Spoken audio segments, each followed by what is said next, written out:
আল্লাহ বলেন ইয়াসআলুনাকা আনিল খামরি ওয়াল মাইসির, হে নবী, লোকেরা আপনাকে মদ এবং জুয়া সম্পর্কে যদি জিজ্ঞাসা করে আপনি তাদেরকে বলে দিন এই দুটোটাই হলো হারাম। যদি বাহ্যিক অবস্থায় এখান থেকে যদি উপকৃত হয়, যেমন মদ পান করলে, জুয়া খেললে বাহ্যিক অবস্থায় উপকৃত হচ্ছে, কিন্তু এই দুটির দ্বারা মানুষ অনেক গুনাহের পথ উন্মুক্ত হয়ে যাচ্ছে। এটা হলো ইসলামের শুরুতের প্রথম নাম্বার আয়াত। এই আয়াতের প্রাসঙ্গিক কিছু আলোচনা। ইসলামের শুরুতে যে কোনো হুকুম আহকাম প্রয়োগ করতে গিয়ে বিশেষভাবে আবেগ অনুভূতির প্রতি বিশেষভাবে লক্ষ্য রাখে, যাতে করে মানুষ এইগুলো অনুসরণ করতে গিয়ে তাদের কষ্ট না হয়। যখন এরপরে হলো আপনার মদ পান করা হারাম, যদি কেউ মদ বহন করে নিয়ে যায়, যার জন্য বহন করে নিয়ে যাবে, এবং যদি কেউ এইগুলো ব্যবসা করে বা ক্রয় করে নিয়ে আসলো, প্রত্যেকেই এই গুনাহের অংশীদার হয়ে যাবে। এই আয়াতের শানে নুজুল, রাসূল আরবি সাল্লাল্লাহু আলাইহি ওয়াসাল্লাম মদিনায় হিজরত করার পর কিছু সংখ্যক সাহাবী মদ পানের গতিগুলো অনুসরণ করলো। এরপরে হযরত ওমর ফারুক রাদিয়াল্লাহু তাআলা আনহু, হযরত মুআজ ইবনে জাবাল রাদিয়াল্লাহু তাআলা আনহু এবং বেশ কিছু আনসার সাহাবী রাসূল আরবি সাল্লাল্লাহু আলাইহি ওয়াসাল্লামের দরবারে উপস্থিত হয়ে আরজ করিলেন, ইয়া রাসূলুল্লাহ, মদ জুয়া এইগুলো দ্বারা মানুষের বিবেক, বুদ্ধি,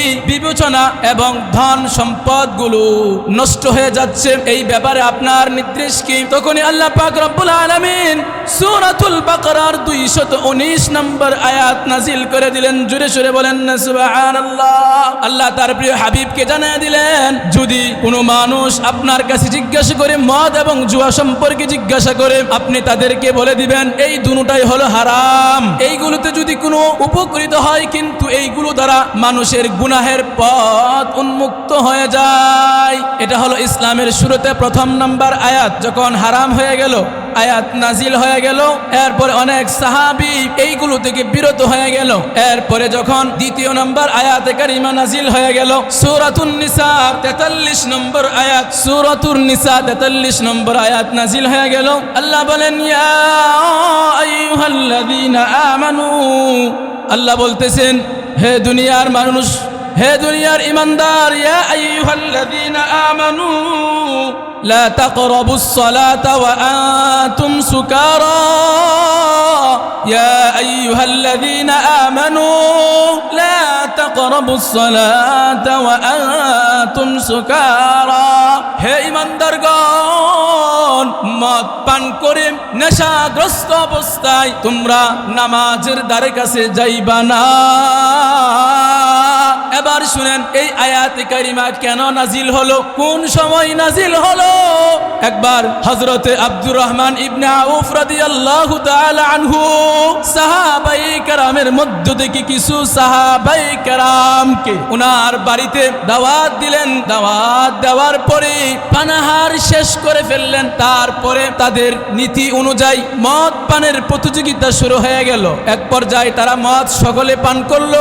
আর এমতো অবস্থায় মাগরিবের আজানের টাইম হয়ে গেল।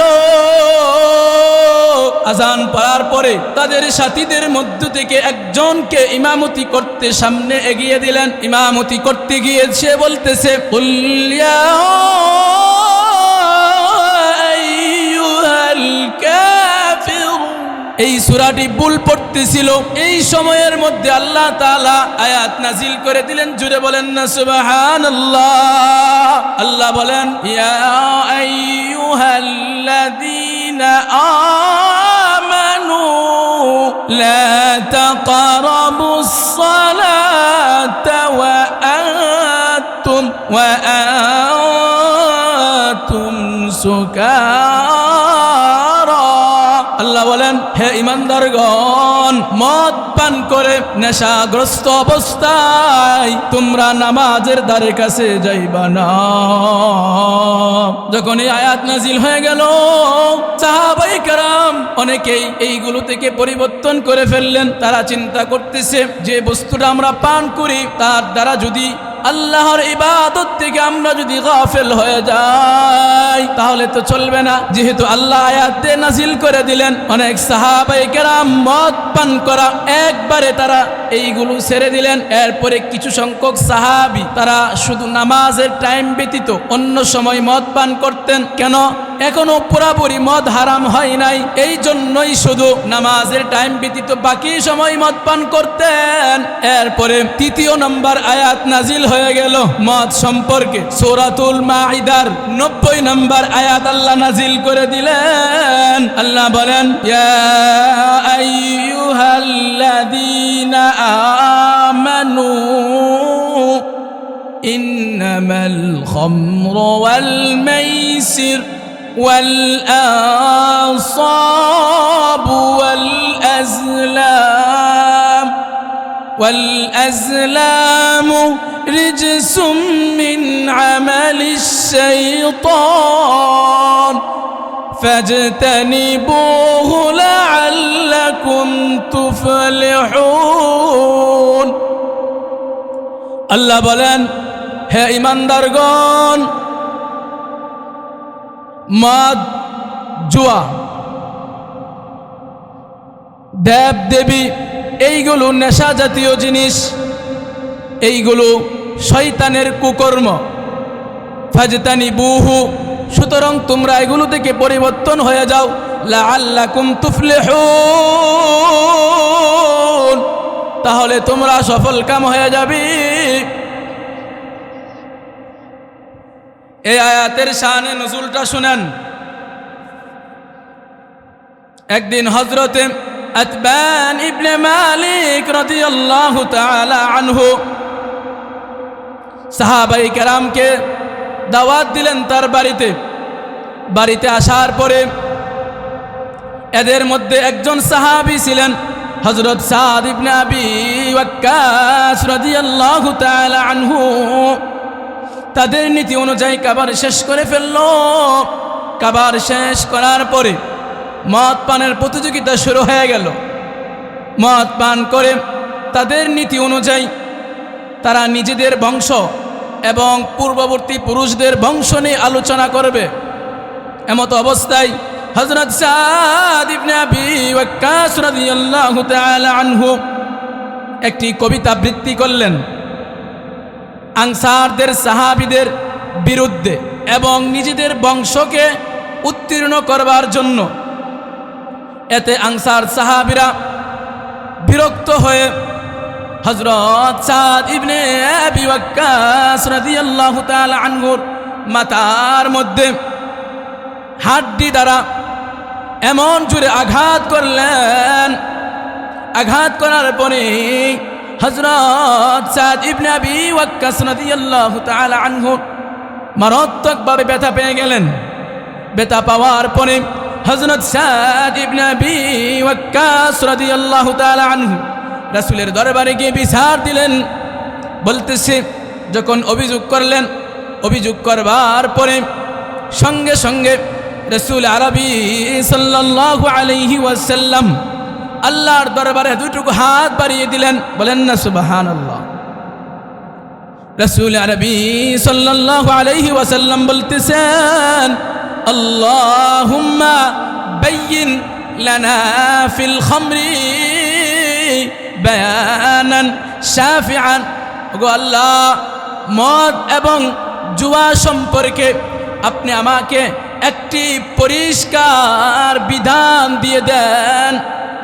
সঙ্গে সঙ্গে আল্লাহ তাআলা সূরাতুল মাইদার 90 নম্বর আয়াত নাজিল করে দিলেন। জুনে বলেন না সুবহানাল্লাহ। এরপরের আয়াত আল্লাহ বলেন, সূরা মাইদার এরপরের আয়াত 91 নম্বর আয়াত আল্লাহ বলেন, ইন্নামা ইউরিদুশ শাইতানু أن يوقع بينكم العداوة والبغضاء في الخمر والميسر ويصدكم عن ذكر الله وعن الصلاة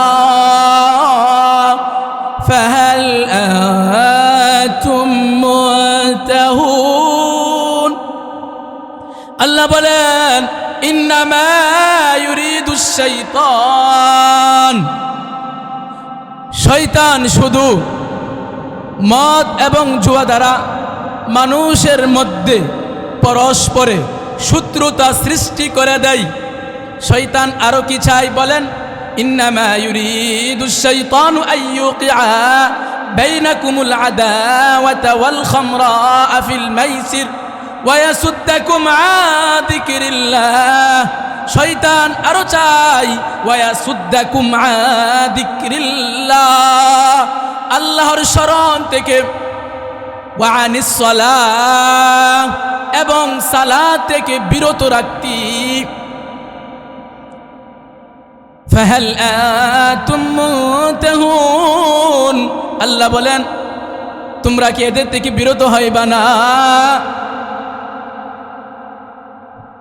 এই আয়াতের মধ্যে পরিষ্কার বোঝা যায় শয়তান যারা মদ পান করে তাদের দ্বারাই শয়তান কোন রাহাজানি ফিতনা ফাসাদ সৃষ্টি করে থাকে সমাজের মধ্যে। এবং বাস্তবতা আসেন, যদি কোনো সুস্থ মস্তিষ্ক কোনো ব্যক্তি কোনোদিন কোন করবে না, মানুষকে রাহাজানি করবে না, ফিতনা ফাসাদ সমাজে সৃষ্টি করবে না, কথা কোন ঠিক কিনা? সুস্থ মস্তিষ্ক কোনো ব্যক্তি কোনোদিন এলাকার মধ্যে কোন করবে না, রাহাজানি করবে না। যারা মদ পান করে নেশা করে তাদের দ্বারাই শয়তান এইগুলো করান, কথা কোন ঠিক কিনা? এবার শুনেন, যারা মদ পান করে আল্লাহ তাদেরকে বলেন তারা জাহান্নামে চিরস্থায়ী থাকবে। সূরা মুহাম্মাদের মধ্যে 15 নম্বর আয়াতে আল্লাহ বলেন কামান হুয়া খালিদুন ফিন্নারি ওয়াসুকু মাআন হামিমান ফাকাত্তা আমআআহুম, যারা মদ পান করে তারা জাহান্নামে চিরস্থায়ী থাকবে, তারা জাহান্নামে চিরস্থায়ী থাকবে। এবার শুনুন কিছু হাদিস, সহিহ বুখারী শরীফের হাদিস 5186 নম্বর হাদিস। কত নম্বর? عن عائشة رضي الله تعالى عنها قال رسول الله صلى الله عليه وسلم كل شارب أسكر فهو حرام। হযরত আয়েশা সিদ্দিকা রাদিয়াল্লাহু তাআলা আনহু বলেন রাসূল আকরাম সাল্লাল্লাহু আলাইহি ওয়াসাল্লাম ইরশাদ করেন প্রত্যেক নেশা বস্তু পান করা হারাম। নেশা সৃষ্টি করে এমন যে কোনো পানি পান করা হারাম। দলিল সহিহ বুখারী 5186 নম্বর হাদিস। এরপরের হাদিস عن عائشة رضي الله تعالى عنها سئل رسول الله صلى الله عليه وسلم عن البدع فقال كل شارب। হযরত আয়েশা সিদ্দিকা রাদিয়াল্লাহু তাআলা আনহা বলেন রাসূল আরবি সাল্লাল্লাহু আলাইহি ওয়াসাল্লামকে বিদ সম্পর্কে জিজ্ঞাসা করা হলো। রাসূল আরবি সাল্লাল্লাহু আলাইহি ওয়াসাল্লাম বলেন নেশা সৃষ্টি করে এমন যে কোনো পানীয় হারাম। সহিহ বুখারী শরীফের হাদিস 5041 নম্বর হাদিস। এবার শুনেন, মদ জুয়া এবং ডুল তবলা বাজানো হারাম। عن ابن عباس رضي الله تعالى عنه قال رسول الله صلى الله عليه وسلم قال إن الله حرم الخمر والميسر والكوبا। হযরত ইবনে আব্বাস রাদিয়াল্লাহু তাআলা আনহু বলেন রাসূল আকরাম সাল্লাল্লাহু আলাইহি ওয়াসাল্লাম ইরশাদ করেন মদ জুয়া এবং ডুল তবলা বাজানো হারাম। এইগুলো হারাম। এই হাদিস থেকে পরিষ্কার বোঝা যায় মদ জুয়া এবং ঢোল তবলা বাজানো সম্পূর্ণ হারাম। এবার শুনেন, 4 প্রকার লোকদেরকে আল্লাহ তাআলা জান্নাতে প্রবেশ করবে না। কয় প্রকার লোকদেরকে? 4 প্রকার লোকদেরকে। মনোযোগ দিয়ে শুনেন।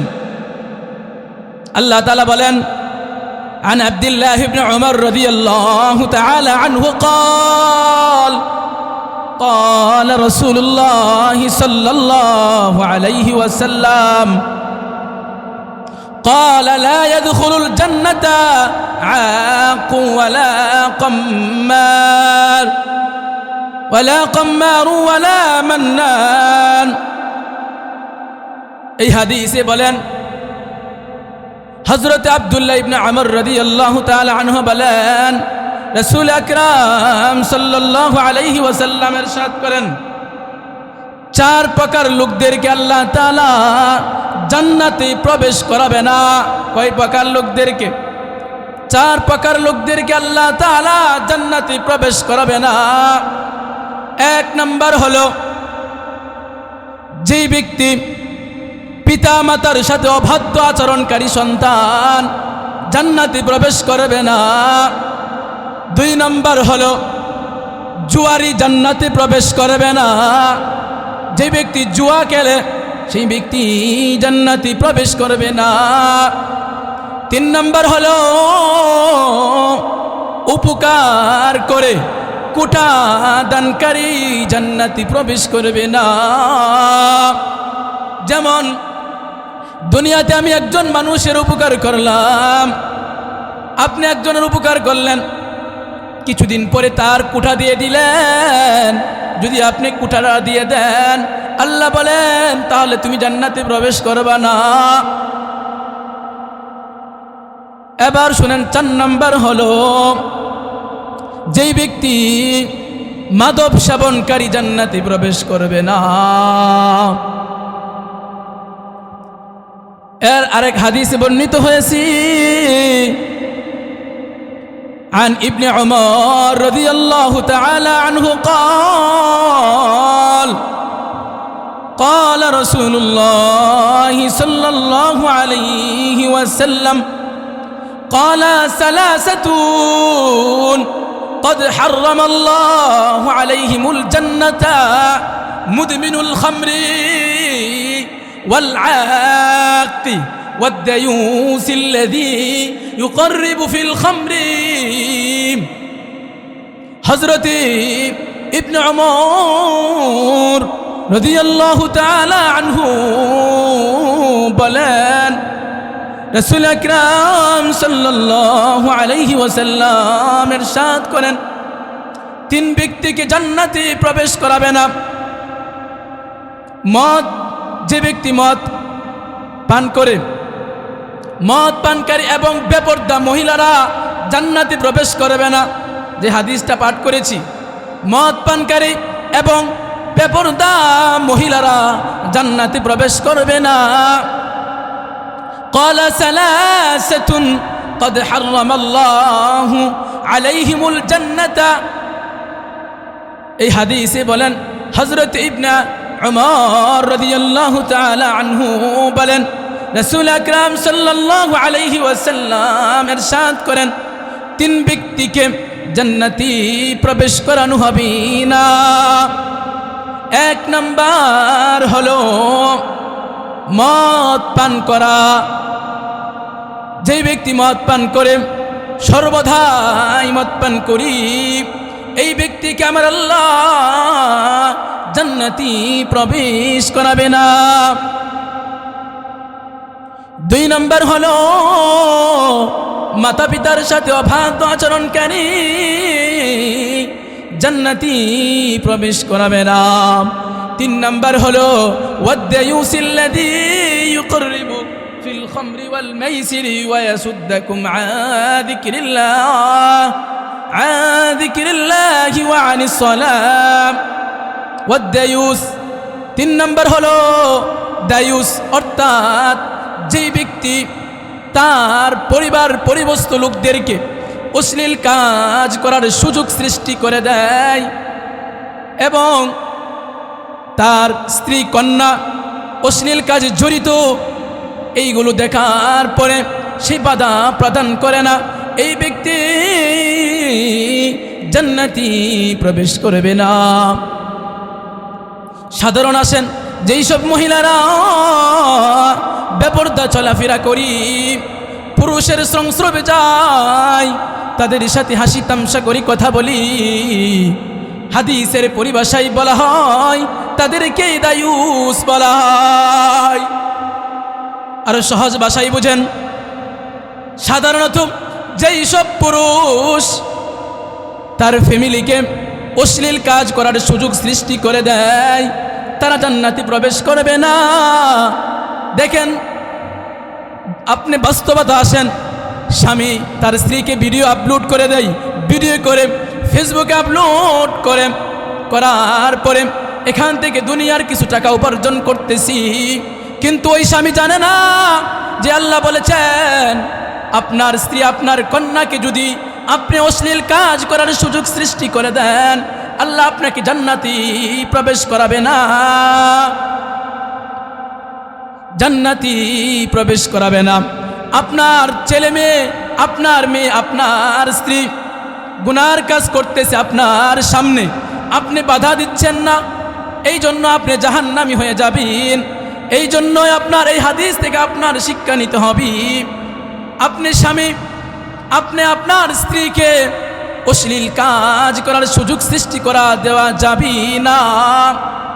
আপনি যদি আপনার স্ত্রীকে ভিডিও করে দেন, স্বামী তার স্ত্রীকে অশ্লীল কাজ করার সুযোগ সৃষ্টি করে দেয়, স্বামী তার স্ত্রীকে গুনার কাজ সুযোগ সৃষ্টি করে দেয়, আপনি স্বামী, আপনার উপর আল্লাহর পক্ষ থেকে একটি দায়িত্ব আছে না নাই? বলেন, দায়িত্ব আছে। আপনার উপর দায়িত্ব হলো আপনার স্ত্রীকে গুনার কাজ থেকে বিরত রাখতে হবে। আপনি স্বামী, আপনার স্ত্রী দুনিয়াতে আপনার জন্য কিছু টাকা উপার্জন করে আপনাকে দিচ্ছি, এই জন্য আপনি আপনার স্ত্রীকে কিছু বলতেছেন না।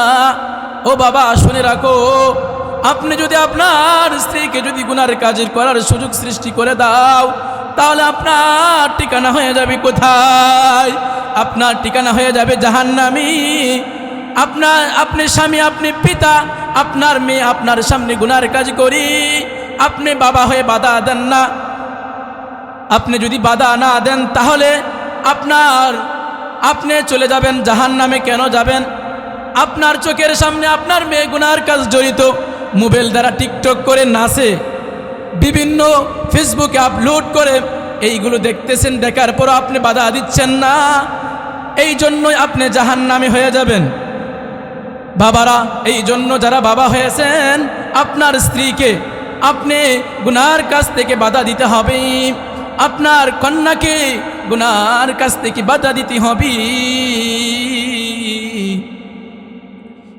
عن عائشة رضي الله تعالى عنه قال قال رسول الله صلى الله عليه وسلم لما نزلت الآيات من سورة البقرة في الربا خرج النبي صلى الله عليه وسلم حضرت عائشة صديقة رضي الله تعالى عنها বলেন, সূরা বাকারায় সুদ সম্পর্কে যখন হারাম হয়ে গেল, আল্লাহ রাসূল আরবি সাল্লাল্লাহু আলাইহি ওয়াসাল্লাম মসজিদে নববীতে সুদ হারাম হওয়া এটা ঘোষণা করে দিলেন, সুদ আজকে থেকে হারাম। এরপরেই মিনাল মসজিদি ফাকরাহুন্না আলান নাস, সঙ্গে সঙ্গে মদ পান করা হারাম এটাও ঘোষণা করে দিলেন। সম্মানিত হাজিরিন, আলোচনা দ্বারা এটাই বুঝতে পারলাম এইগুলো হলো হারাম। যদি এগুলো করি তাহলে আমার আপনার ঠিকানা হয়ে যাবে জাহান্নামী। সময় সংক্ষিপ্ত, আলোচনা করতে পারি নাই। তো আল্লাহ তাআলা আমরা যে আলোচনা করেছি, আল্লাহ তাআলা আমাকে এবং আপনাদের সকলকে আমল করার তৌফিক দান করুক। সকলে বলি আমিন।